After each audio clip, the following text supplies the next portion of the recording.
get personalized customer service. We have identity-safe checking with LifeLock, identity theft protection. You get personal mortgage lending to fit your needs now and in the future. You get business banking with the latest technology because saving you time saves you money. At Council Bluffs Savings Bank, you get people who answer when you call and local employees who are actively involved in our community. Council Bluffs Savings Bank, hometown banking the way it used to be. All right, welcome. Dan's here. Hi. On the top of the agenda, Oh, that's Dan, so one of the things we tasked Dan with is to get us a format that is more readable, more transparent, and so he's bringing that today to talk about it. If you have questions or comments or concerns or suggestions?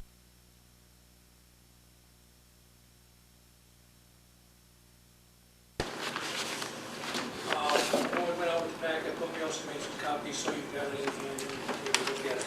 This 12-page report takes the place of the 132 pages that used to come out at the end of the month. It's in a little bit different format. We do something in government called fund accounting. And fund accounting is where you take certain specific receipts, you put them in a separate fund, like a separate jar or a separate basket, and then you track the expenditures of those funds out of that jar or that basket, make sure they're used for the proper reasons. For example, if you have tax levies coming in for debt payment, you put that into a special debt fund, so that both the taxpayers and the people who bought our bonds know that we've got the money to make those payments. Our sewer fund is a separate fund, so that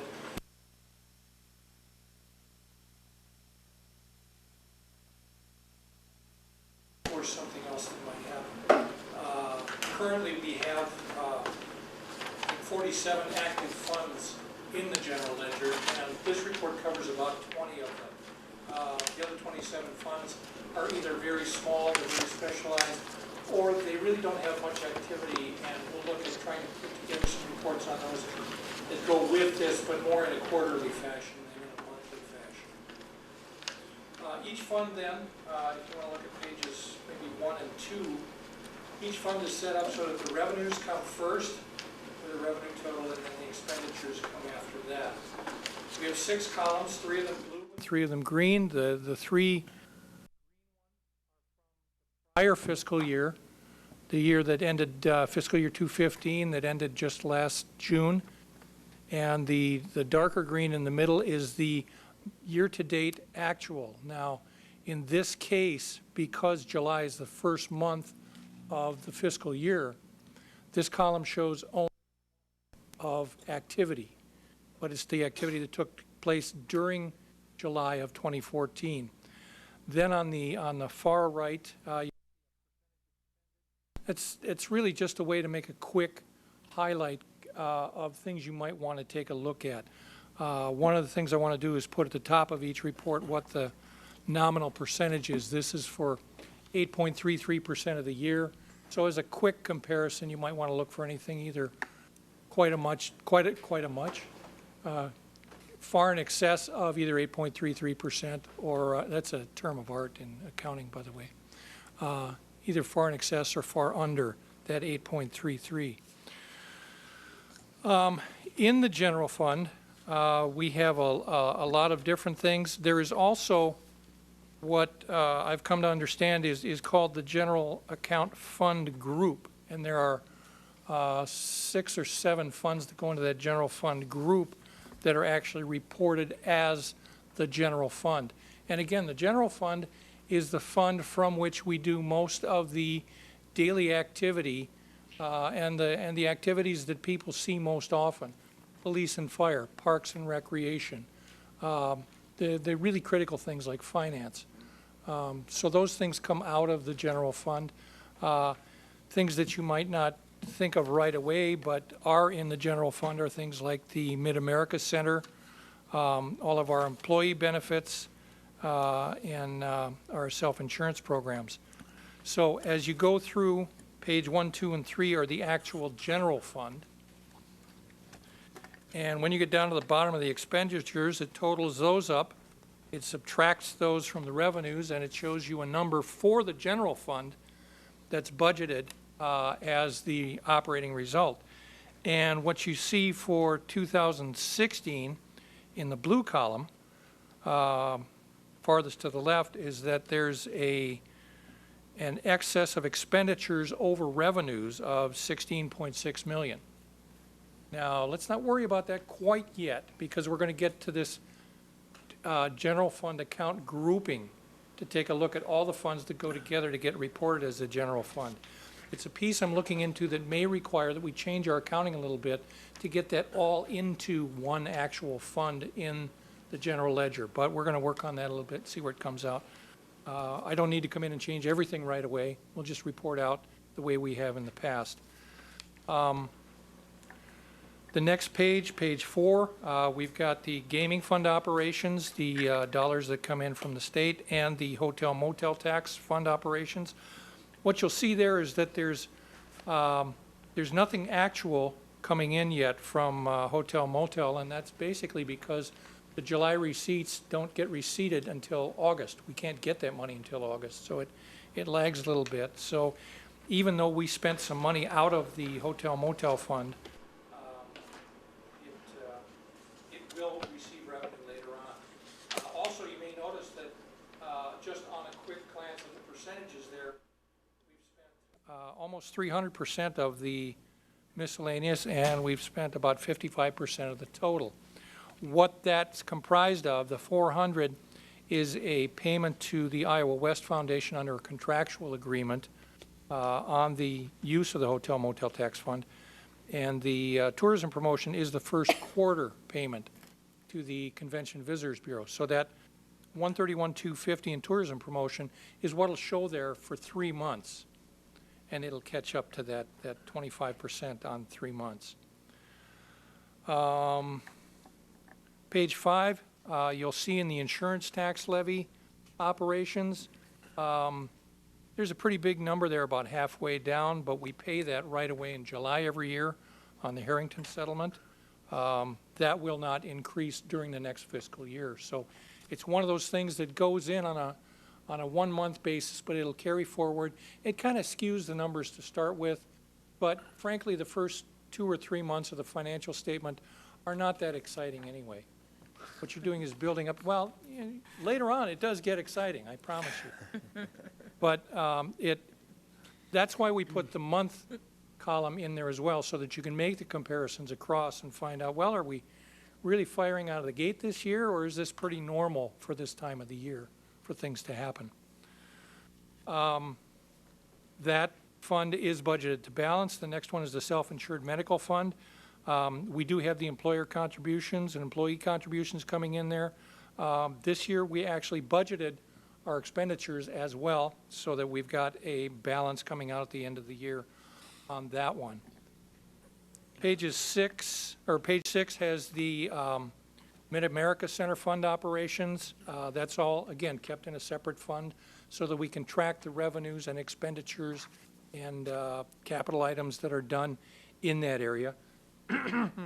No activity yet is recorded for either year in July because we don't have anything back for July until about the middle of August. Employee benefits levy and the emergency levy really pay expenses that are in the general fund. So these might be 2 funds that we'll simply want to incorporate into line items in the general fund when we get to doing the budget for next year. So that takes us to page 7, which is a summary page for all the funds in the general fund group. And what you'll see is that it takes all the revenues for the fund, all the expenditures for the fund, and the lines at the bottom that are in bold will show you that although there's a excess expenditures budgeted in general fund and in the Mid-America Center, there are excess revenues over expenditures in 4 of the funds. And when you add all that up together, that comes to a surplus, or I shouldn't say surplus. I should say an excess of revenues over expenditures. That leaves us a little bit of an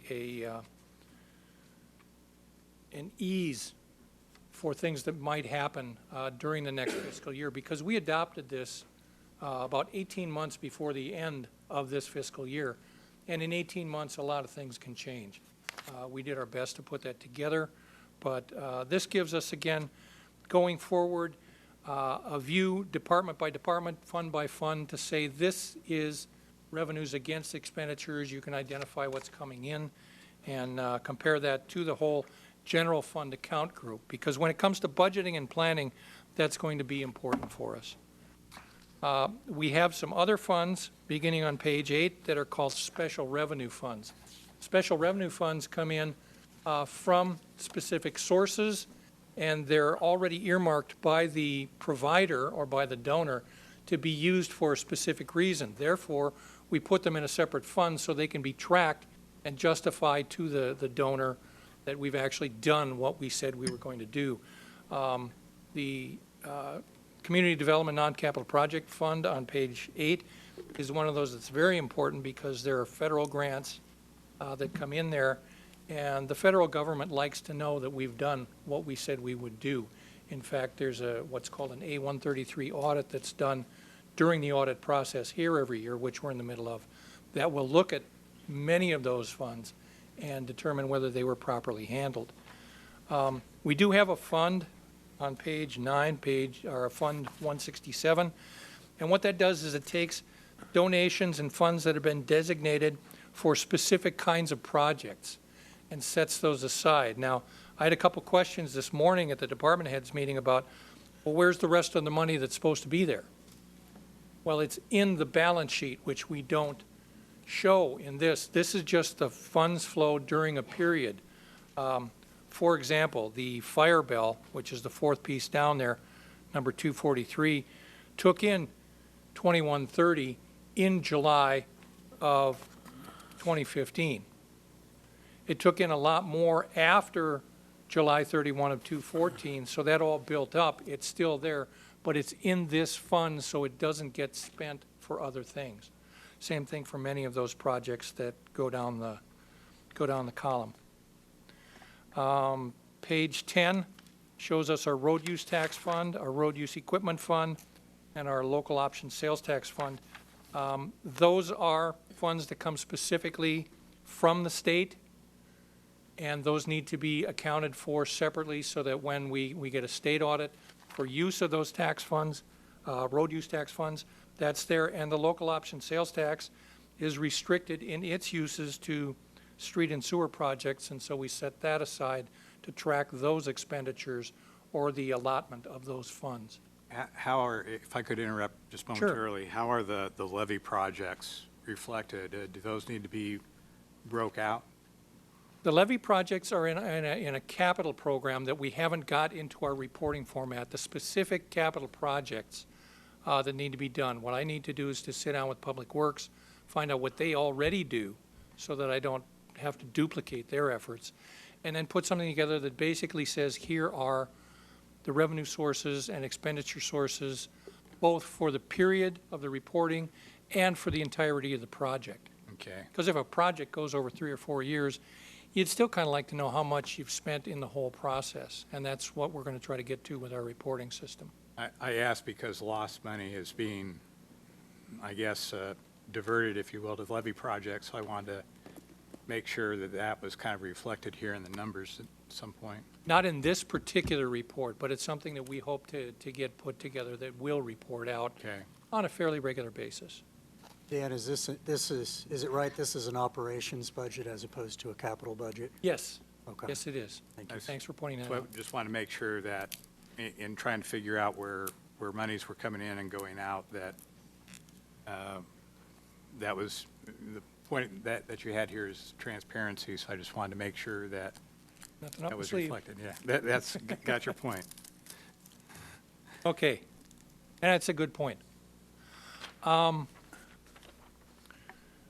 page 11, we've got the CDBG, the Community Development Block Grant Fund, and that has a lot of activity because we have a lot of activity in the Community Development Block Grant, and Community Development has done a lot of excellent work using those funds. The Refuse Disposal Fund, Fund 670 at the bottom there, is both the refuse operations that we contract out and the recycling center that we operate in the south part of town. Those are what's called an enterprise fund. The revenues that they take in are supposed to take care of the operations that they pay for. And the idea is that over time, these pay for themselves, and there is no tax money that gets involved in that. That's one of the big reasons that we separate these out, is so that we can show how the operations go. Now, right now, the net budget in that is excess expenditures of $755,000. The way we need to address that over time is to do what's called a cash flow budget.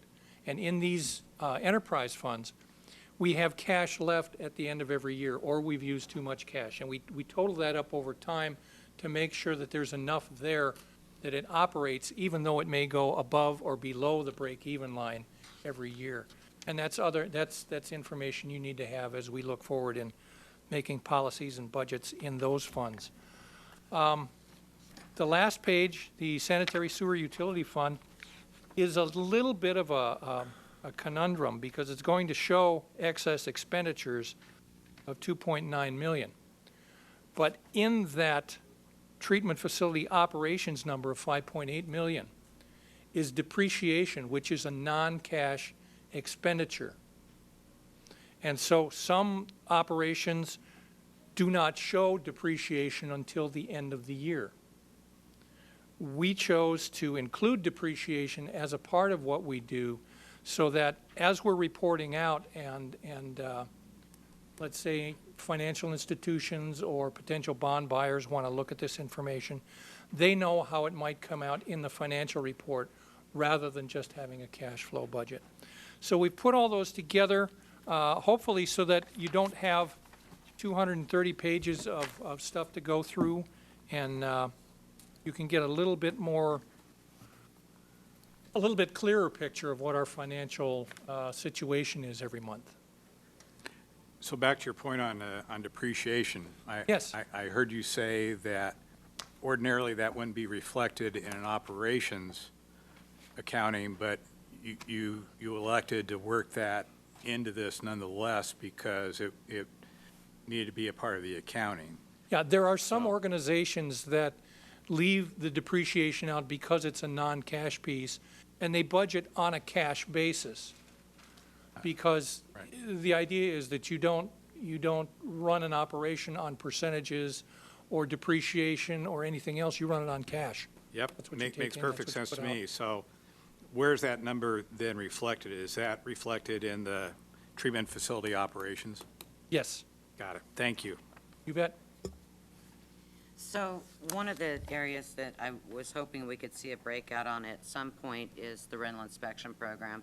The income from the fees paid and the expenses with the inspectors and staff for that. Are we going to be able to see that as a group, or is it still going to be just combined into Public Works?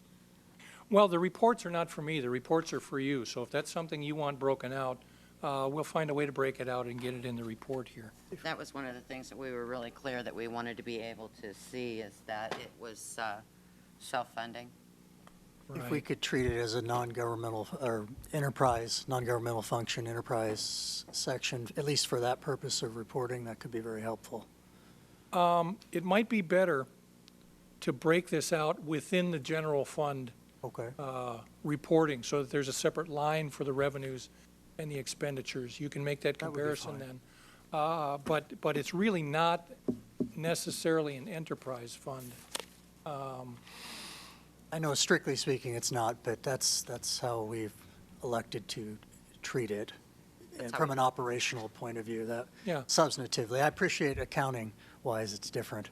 Well, yeah, and what we'll try to do here is use our accounting speak to still get you the information you need by breaking it out in a separate line that you Yeah. can get your hands on. Thank That you. would be great, thank you. Sure. I'll I try to like get that the for the August report. Other questions or comments or concerns? It's definitely a lot easier to read and look at everything, so thank you. This was cool. This was fun. And as we develop more of them, it'll be even more cool and more fun. For those of you that were hoping to hire somebody that really enjoyed doing accounting, you got me, and I'll do that for you. If you do have questions, again, if there are things that you'd really like broken out a little differently so you can tell what's going on in them, please let me know. Because as I said, these reports are not for me, they're not for the department heads, they're for you, so that you can understand what's going on. It's definitely a step in the right direction. I appreciate it. And another thing I appreciate receiving are the monthly expenditures.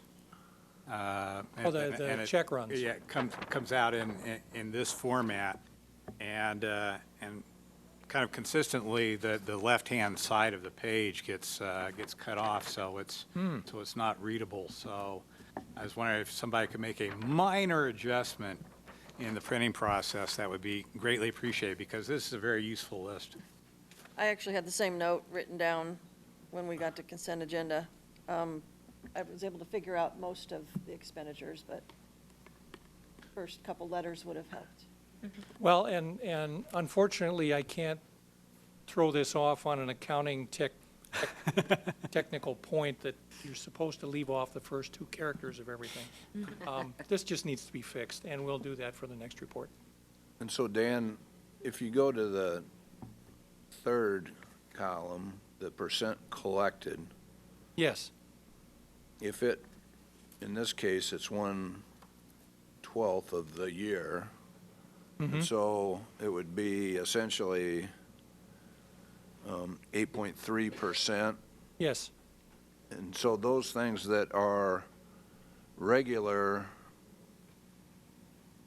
typical expenditures during a month, this month should be 8.33, next month 1.6. 16.66. And so that's a way to kind of also look and see what jumps out, I guess, that, for example,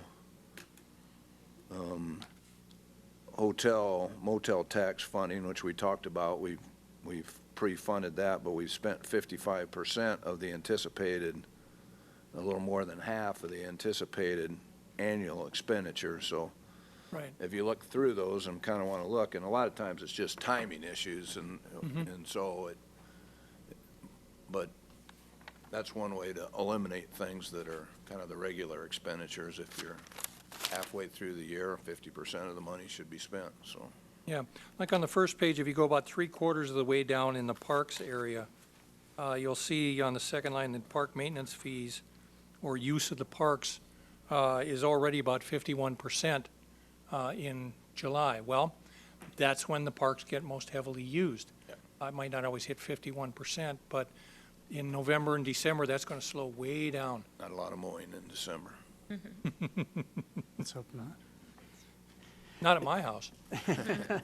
I appreciate seeing the true cost. It is much easier to understand, and it helps, of course, with the caveat is always that, you know, the difference between accrual and cash, and as certain expenses when they're incurred and so forth, bearing that in mind. But this is a heck of a lot easier to understand at first glance, and it makes, speaking for myself, it makes it a lot easier for me looking at this, and it saves me a lot of time. So I appreciate that. Thank you. That's the goal. That's to make this readable and usable for you. And as we get into the budget process, then I think you'll see even more clearly the utility of this format. Save some trees from wanton murder as well, so good on you.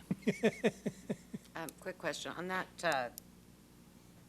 payment to Iowa West on the MAC, is that the last payment, or is there still? There's still one more? that will cover end of July through the end of December. Okay, And that will complete the cycle that's in the development agreement. thank you. You bet. Okay, I think I thank you said- very much. I think I said 1.6, but it'd be 16.66% for 2 months. All right, I guess we're jumping to the review of the agenda. Are there any questions in regards to the consent agenda? On Hey, I'm sorry, go ahead. 3C, unless you have something before that. Just on the minutes for September 2nd, I called into Marcy, I guess, after the meeting had concluded because I had dropped off that phone conversation. So the second vote, I did not hear, and I didn't have a chance to vote on that. So I guess the true vote was 4-0. And I apologize for losing cell coverage.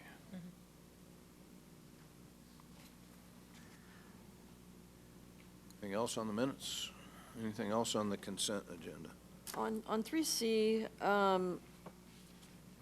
will all of these disposals of city property, they'll always be a note to be forgived? Is that true?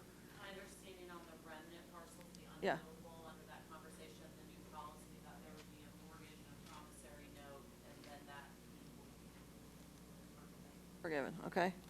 I was very excited to see these on the agenda, to Yeah. see this program moving forward and in the way that we had discussed over time. And I just think it's a wonderful way of making properties more conforming when possible and getting these off of our books and getting them maintained. So thank you, Wendy and Rose and Don, everybody who's worked on this, all the department heads, thank you. And I'm appreciative also of the de minimis cost to the person receiving the property so that it can help with the recordation fees and so that the taxpayer's not bearing that. So it's all in all a win-win. Well, it gets it off of our hands, our maintenance Yes. hands, and it kind of cleans Liability. up the property lines also. Yeah. Has there been a lot of activity on the website? I can't speak to activity on the actual website, but I think we'll start seeing 2, 3, 4, I think we have that number, but I think we'll slowly start to see the consistent number, especially on some of the more remnant pieces, I think. Is somebody contacting neighbors on the remnant pieces? I don't know that we have actively started that. We will be discussing it, like I said, internally. It's kind of our goal to have a couple around each time, especially on the left. Fantastic. You ought to put a little blurb on the main website, you know, little marketing, property for sale or something like that. Drive more traffic. Well, you know, in most cases, the neighbors know we own it. Yeah. That they do, When I generally, get the phone yes. calls, I said, well, who owns it? You do. They're well And those aware of those that. calls are when it needs maintenance, is that? Yeah, when it needs mowed. Yeah. Yeah. On H, list of bills, how many, just out of curiosity, how many more payments do we have on Harrington McGee? 2021, I think. 2021 is the last one? Didn't we? Yeah. Okay. On 3I, I just had a question for the members at large. I know that we didn't put it into the ordinance itself, though we were trying to have a roughly equal gender and age balance, and I didn't know if in this case, the two folks are replacing both men, it appears, and if they're replacing men or if, 2 men left. Off the Okay. top of my head, I know Larry's not here, but Boyd Luttrell left, and Rob Gilmer, maybe? Gilmer left. Those were people that had, because people had come forward and said they wanted to be on the board. These were people who had initially applied, and so we gave them priority to, Nice. I see. Yeah, Nice. That makes Yeah. sense, thank you. rather than people that came forward later and said, hey, I'd Yeah. like to be on there. No, that makes sense, thank you. Right. To follow up on Nate's question, because I kind of had the same thing written down, so are we still maintaining a ratio, or maybe it's going to be impossible as far as the area that they live, or, I mean, I know it's going to be a delicate balance, Yeah, but, I don't. It would just be a supposition, but I'd assume no, but. okay. Thanks. It is nice to see a board, and no disrespect to boards that are heavily one way or the other on age or gender, but it is nice to see more representative of the community on these. Mhm. I'm glad we did that on this one.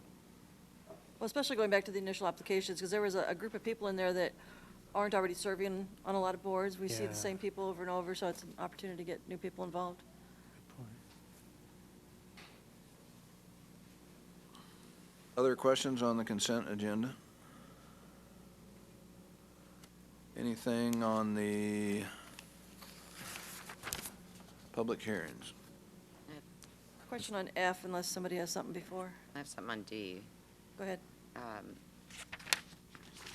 get there. 1 second, because I wrote the note on the actual page. So on, was that the Council Bluffs sales tax or the state portion of the sales tax that was cited in there? I just can't get to my note.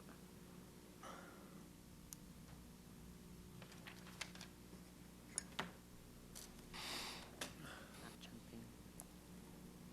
The initial funding source would be the local option sales tax. The way future CIP years are outlined, we have $5 million each year. It's based on the amount of anticipated funds we get from the flood mitigation state sales tax, and then the balance to make up the $5 million is the local option sales tax. Okay, but the 2.5 million that's on the SIP was actually the local. That was, the $5 million a year started in FY16, so in FY15 we set 2.5 of only local option sales tax. Okay.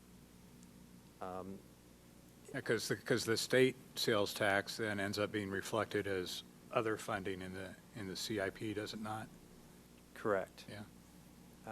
And just because of the funding limitations of the program, our program is kind of back-end loaded. So although we will get ultimately the total of $57 million, we get much more in the later years of the program than in the front years. So not relying on that, we set up our funding so that we'll eventually get paid back, but we'll have to pay it out of other funding sources to start. And that's the way we've kind of set it up with the local option as the initial payment. I had a question while we're on this subject, and that is discussing here the project goes to constructing a pervious tow trench with a seepage and stability berm. That's slightly more exciting than accounting, but could you provide some more detail as to what that is and how extensive the work is so that we come up to that $1.36 million? Yes, I will attempt to do that. Thank you. Basically, on the land side of the levee, along what is the golf course today, we will cut a deep trench. Probably, it varies based on the existing topography and where we actually encounter the necessary gradation of sand. So how fine the particles are in the soil. We actually have to find that specific layer in the sand. It's about 20 to 25 feet deep. So we will cut a trench a couple feet wide, 20 to 25 feet deep, all on the toe land side of the levee. We then put a pipe in there and we backfill it with a very specific gradation that allows any water that would seep under the levee to be basically captured and controlled. And that way we prevent any failure because we are controlling where the water goes rather than it just finding the weakest path and potentially blowing out a levee. Okay. Was that soil condition kind of particular to that particular location around the golf course, or are you looking at having to do this in other areas? It's a complicated question, actually, but in this particular location, this technique was a good choice based on specific soil conditions and depths. We are going to have to do similar mitigation, but not the same mitigation in several other locations. Particularly the trench is probably not the solution in a lot of other places. Okay. But we are going to deal with seepage and under seepage by different types of mitigate. More the stability berm than we are with the trench. An alternative technique is what we currently see in those relief wells that Correct. allow the water not to boil up and degrade the base of the levee, but have a route so that they don't cause damage.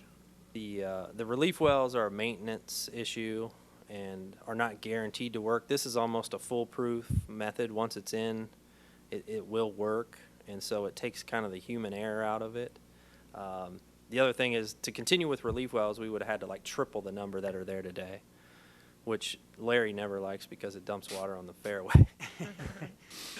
So in essence, it's similar to, it's almost like a combination tiling and French drain that goes along the perimeter? That would be a good analogy. Okay.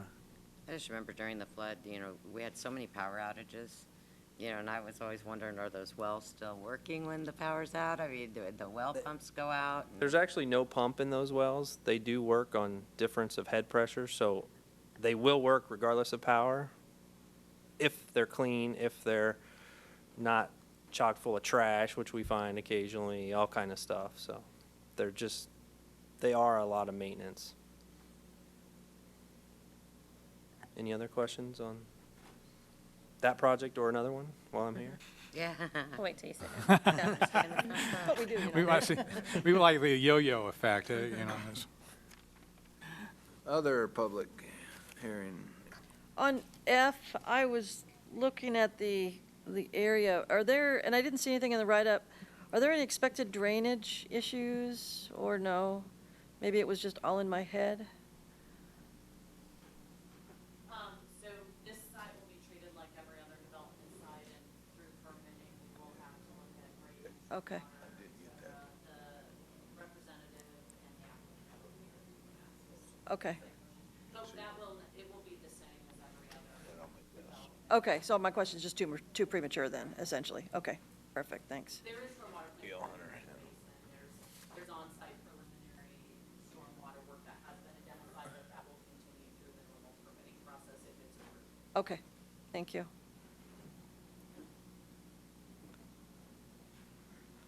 Any other public hearing items?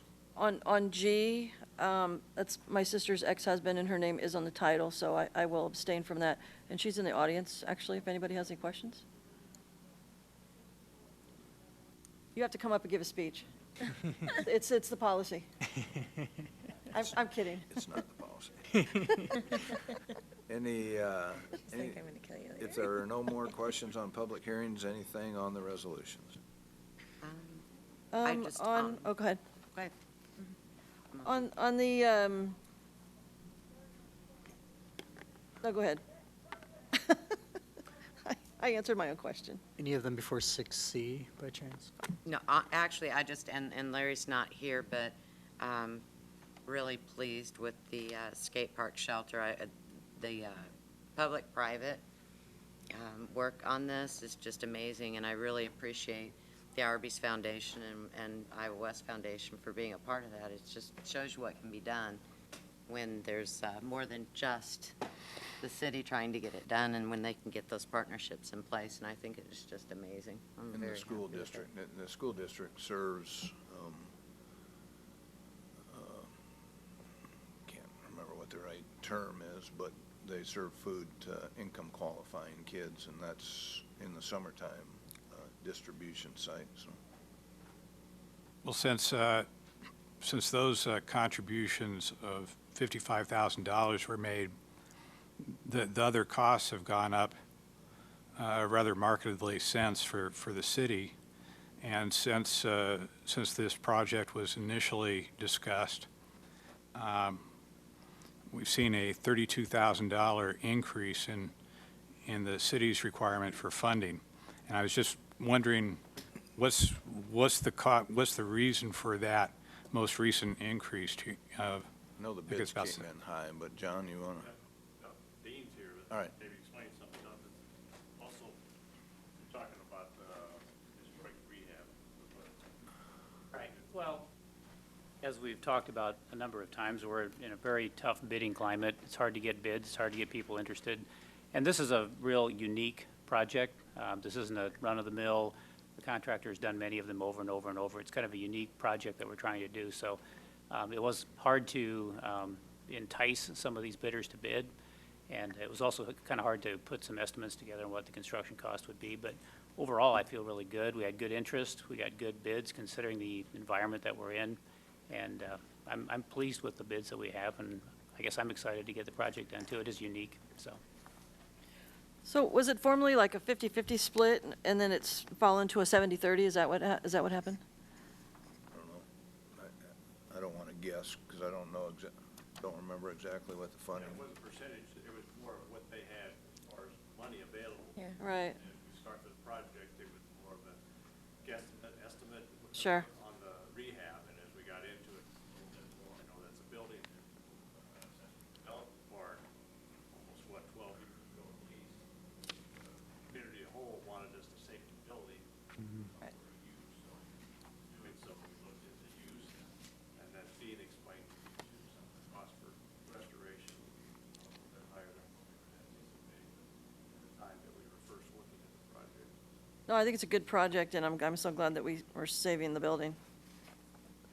There are many cases, I love historic preservation, and I can be personally a bit of a purist, but I recognize also that a lot of buildings have to be repurposed to have a relevancy so that they will continue to exist longer than we do.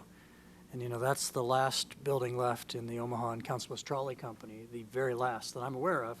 I'd like to be proven wrong on that, but I don't think I will be.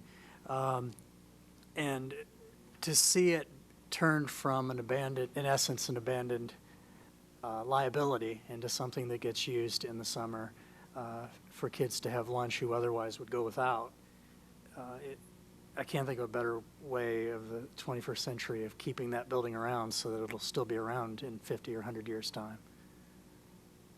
I'm very excited about it. Other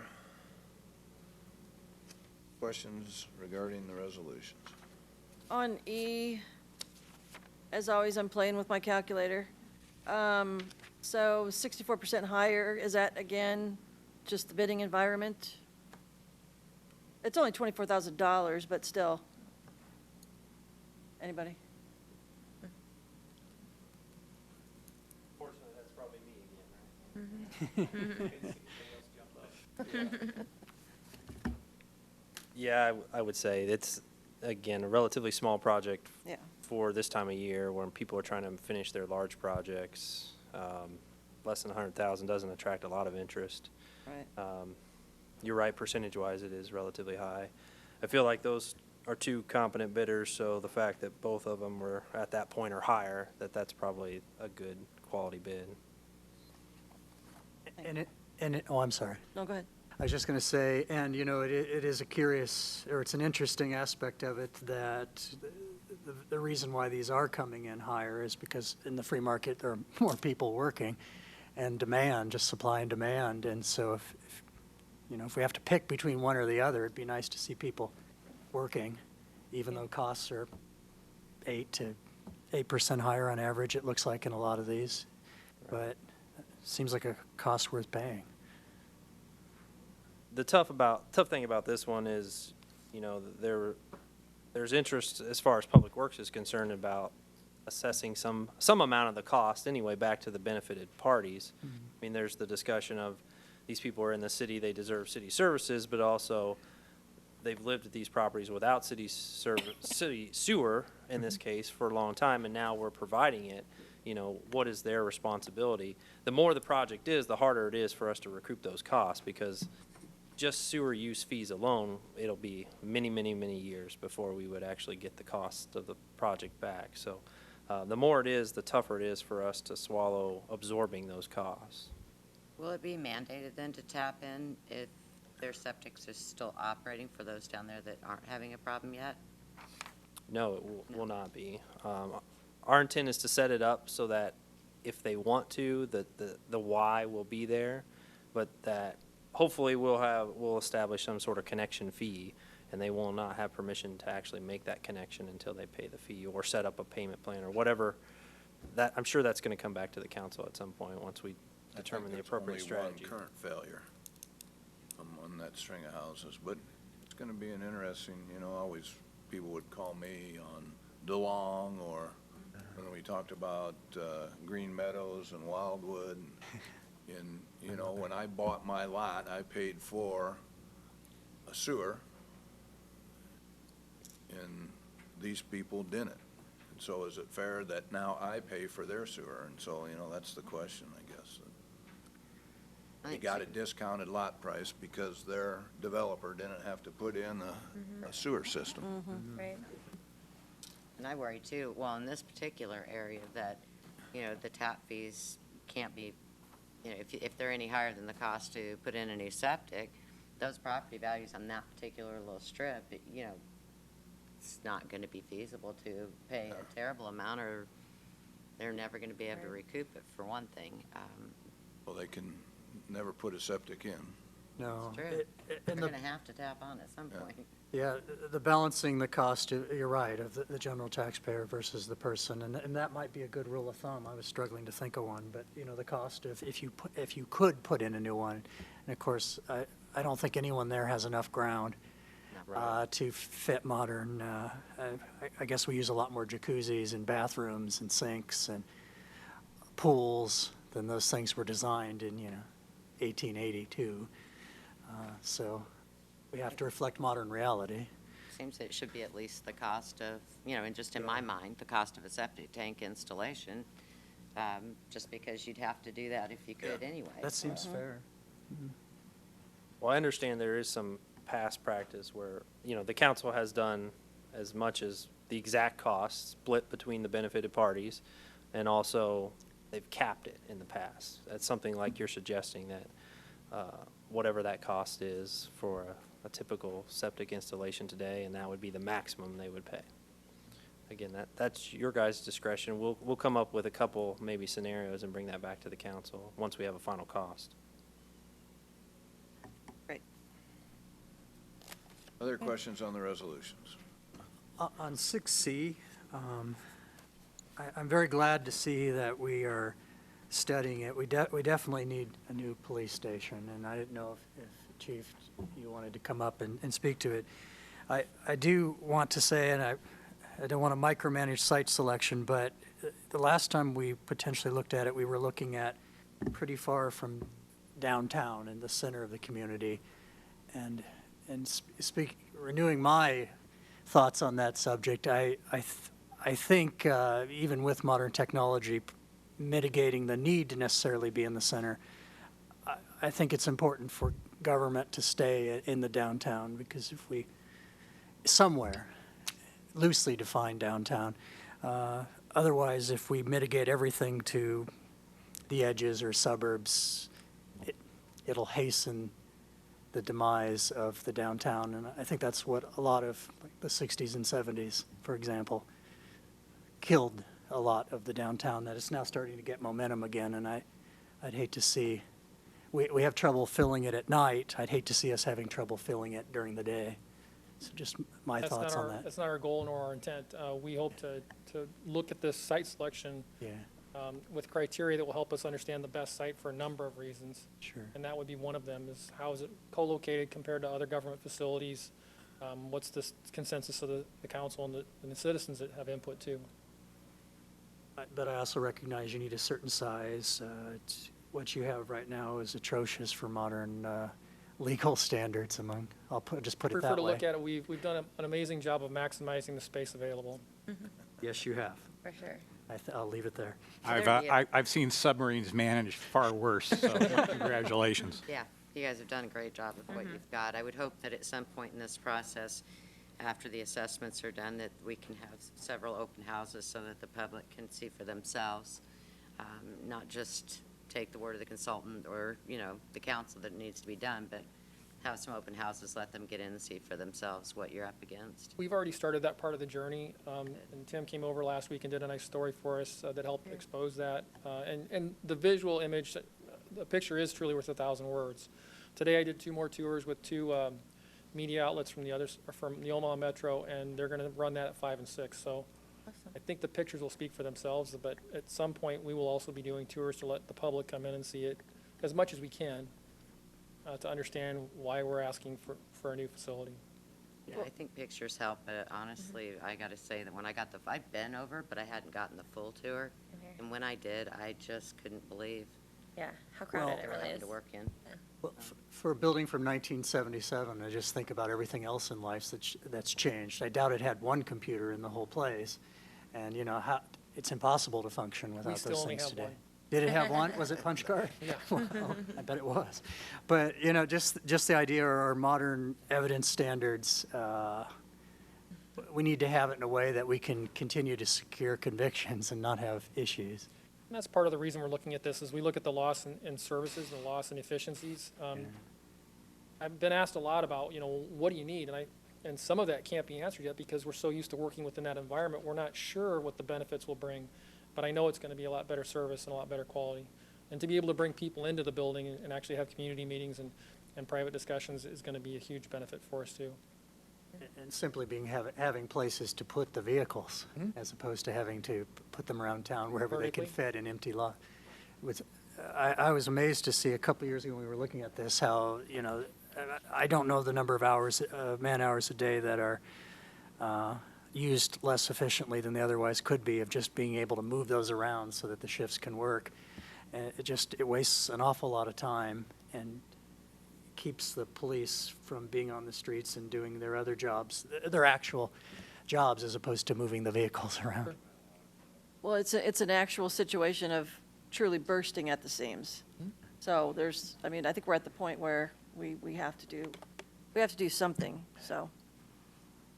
I would agree.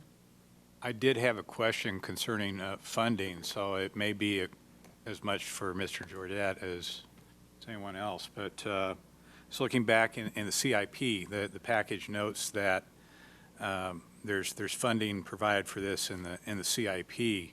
When we looked at the CIP initially, noted that there's $20 million total for the project, $10 million of that in general obligation bonds, and those bonds have not yet been let, have they? No, they can't be Yeah. until, it would take a vote of the people Right. in order to do that. That was my understanding as well. Then the other 10 million was from other funding, and when we went through that during the budget cycle, we didn't have additional specificity on that. Are we getting closer to defining that other funding at this point?